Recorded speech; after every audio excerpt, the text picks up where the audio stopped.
If you are a credit investor, beware of the re-steepening.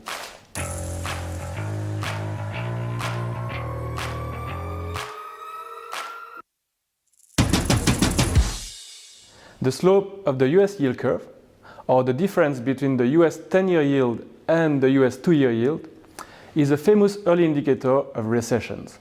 The value should be positive, which means fixed income investors should be rewarded with a higher yield for buying bonds with longer maturities.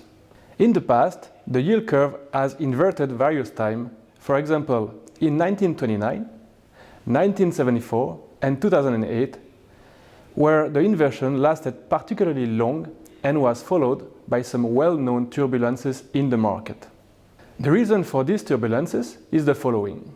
As the economy is slowing down, inflation is falling, and unemployment starts rising, the market anticipates that the Fed will have to cut rates to avoid a recession. This mechanism creates what we call a bull steepening of the yield curve, where the 2-year yield drops faster than the 10-year yield.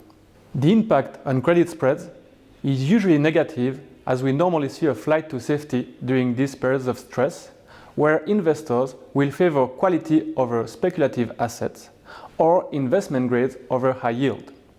Over the last 30 years, such occurrences also included the dot-com bubble and the COVID pandemic, and credit spreads have spiked in each of these periods to a cycle high.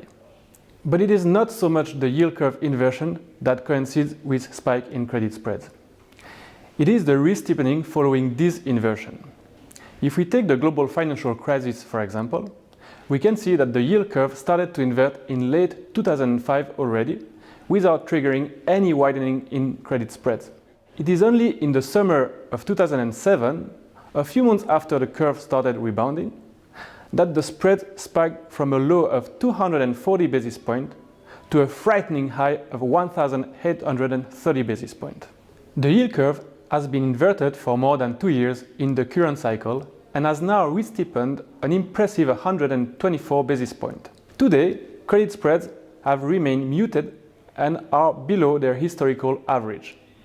It is not certain that history will repeat itself and that they will spike to new high, but it is very unlikely that they will remain at such tight levels, especially given the uncertainty stemming from the approaching US elections and the 2 ongoing conflicts in the world. Therefore, in such an environment, one should beware of the re-steepening of the yield curve and favor higher quality in his or her credit portfolio.